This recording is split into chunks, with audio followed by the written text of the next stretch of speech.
berita penginjilannya yang ditolak, namun keberadaan, karakter, sifat, atau kelakuan si pekabar Injil ini yang ditolak. Jadi bukan berita Injilnya yang ditolak, tapi kelakuan kitanya, sifat kitanya, karakter kitanya. Sehingga orang bilang, katanya dia Kristen, kawin cerai kok. Katanya dia Kristen, orangnya kasar, kepala batu, arogan, egois, kok mau menang sendiri. Kadang-kadang bukan berita Injilnya yang ditolak, tapi kelakuannya, sifat kita, perbuatan kita yang memuakkan buat banyak orang. Karena Alkitab bilang apa? Karena kita mempunyai begitu banyak saksi yang mengelilingi kita, biarlah kita melakukan segala sesuatu dengan mata yang tertuju kepada Kristus, yang memimpin kita dari kemenangan lepas pada kemenangan. Ada orang-orang yang sedang melihat kita dan ingin menunggu kejatuhan kita. Ada orang yang melihat kita dan mau mencari kesalahan dan kekurangan kita. Orang cari kesalahan Daniel, tapi Alkitab bilang tidak dijumpai kesalahan kecuali dalam hal beribadahnya kepada Tuhan. Artinya hubungan dengan Tuhan membuat langkah apapun dalam hidupnya luar biasa dan berprestasi. Kita akan membahas tentang 5 sikap yang mungkin ada pada saya atau mungkin pada pendengar semua yang kita tidak tahu bahwa sikap kita itu adalah sombong. Sikap yang pertama adalah suka nyari-nyari kesalahan. Orang sombong menganggap dirinya lebih baik dari semua orang.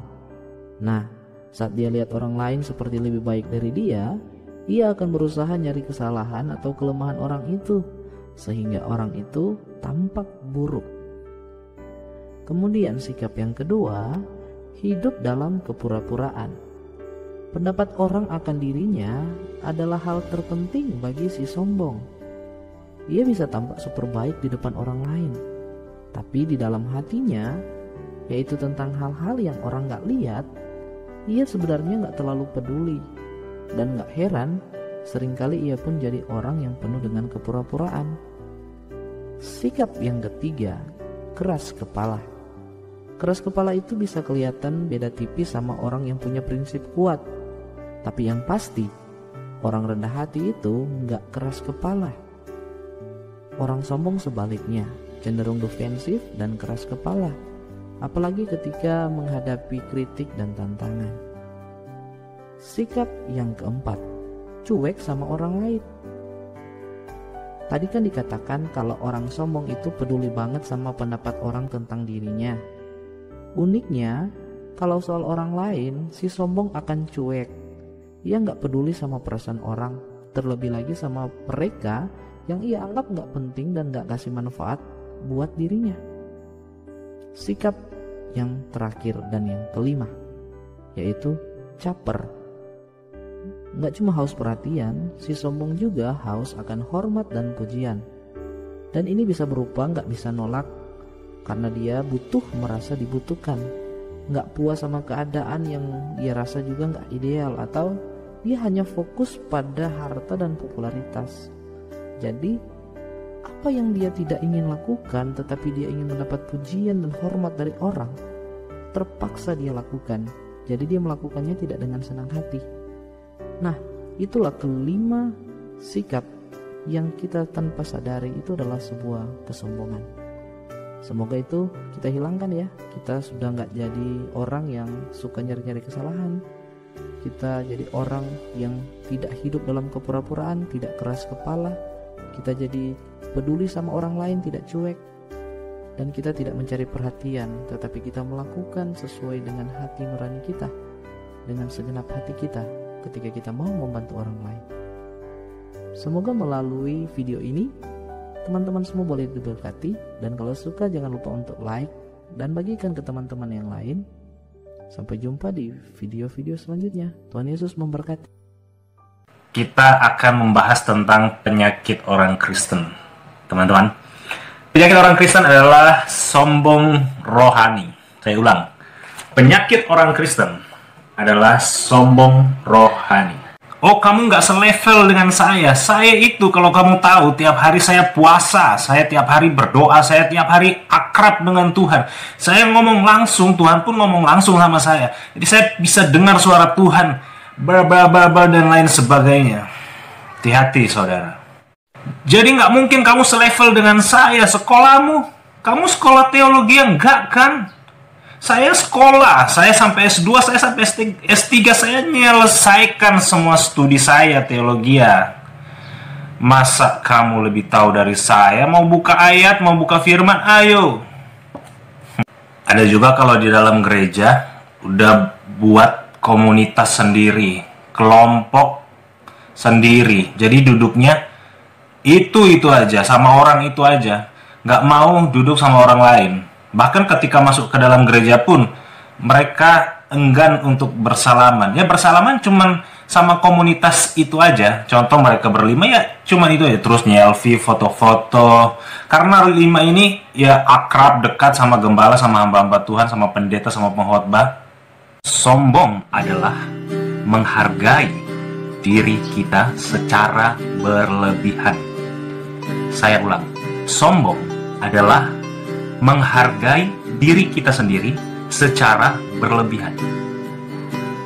Nah bahayanya teman-teman, kalau kita sudah berlebihan mengapresiasikan diri kita sendiri, dampaknya adalah orang lain bisa merasakan kerugian yang sangat besar. Salah satunya adalah kita tanpa sadar sudah membuat diri kita sendiri menjadi batu sandungan kepada orang lain. Hati-hati teman-teman yang dikasihi oleh Tuhan kita Yesus Kristus. Jangan pernah kita sombong, apalagi kalau kita sombong rohani. Saya tidak menghakimi siapapun, saya tidak menyalahkan siapapun. Mari kita introspeksi diri kita masing-masing, kita lihat apakah kita sombong rohani atau tidak. Tapi di luar sana sudah banyak orang-orang yang sombong rohani. Bukan hanya hamba Tuhan, bukan hanya dia punya jabatan, dia punya gelar teologi, tidak. Tapi orang-orang biasa pun bisa sombong rohani karena dia setiap hari belajar Alkitab, dia setiap hari berdoa, satu hari 3-5 kali berdoa, ibarat dia bahwa dia sudah selevel dengan Daniel. Maka akhirnya dia akan timbul sombong rohani. Kebanyakan seperti itu teman-teman, karena dia sudah bersusah payah, dia baca Alkitab setiap hari, dan akhirnya dia sudah 10-20 kali membuka perjanjian lama sampai perjanjian baru, mulai dari Kejadian sampai Wahyu, dia sudah membaca semua dan banyak ayat-ayat Alkitab yang sudah dia hafal, dan akhirnya dia menjadi lebih tinggi hati, dan itulah yang disebut dengan sombong rohani. Jangan seperti itu teman-teman. Teman-temanku yang dikasihi oleh Tuhan Yesus Kristus, ayo please, mari kita nggak usah sombong rohani.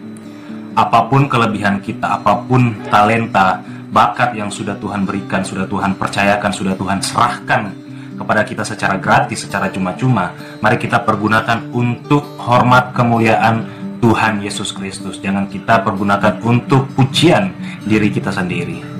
Karena kesombongan adalah dosa yang sangat besar. Mazmur 101 ayat 5, orang yang sembunyi-sembunyi mengumpat temannya, ia akan kubinasakan. Orang yang sombong dan tinggi hati, aku tidak suka. Amsal 16 ayat 5, setiap orang yang tinggi hati adalah kekejian bagi Tuhan. Sungguh, ia tidak akan luput dari hukuman. Amsal 16 ayat 18, kecongkakan mendahului kehancuran dan tinggi hati mendahului kejatuhan. Jadi teman-teman, mari kita sama-sama semua murid-murid Yesus yang ada di Indonesia ini, mari kita sama-sama mengintrospeksi diri kita bahwa tidak boleh bagi kita untuk sombong jasmani, apalagi sombong rohani.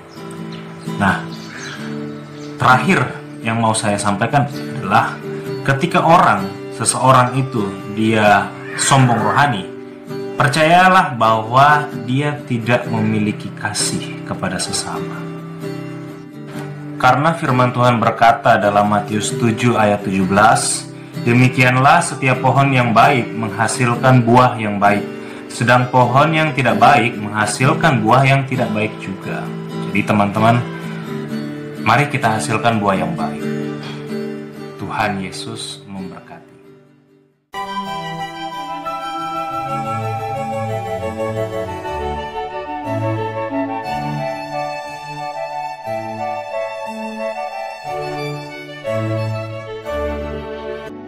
Dalam nama Yesus ada kesembuhan.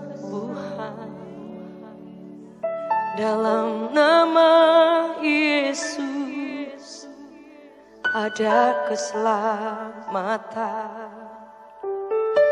Yang buta melihat, yang lumpuh berjalan, Dalam nama Yesus ada mujizat. Saudara percaya? Amin, saudara. Boleh nyanyikan sekali lagu-lagu ini. Dalam nama Yesus ada kesembuhan. Dalam nama Yesus ada keselamatan. Yang buta melihat, amin. Yang lumpuh berjalan, Yesus. Dalam nama Yesus ada mujizat. Jemaat saja. Nama Yesus,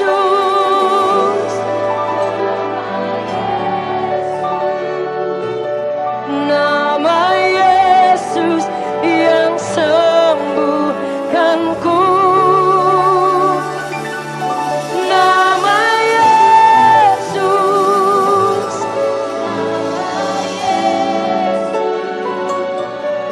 nama Yesus yang pulihkanku.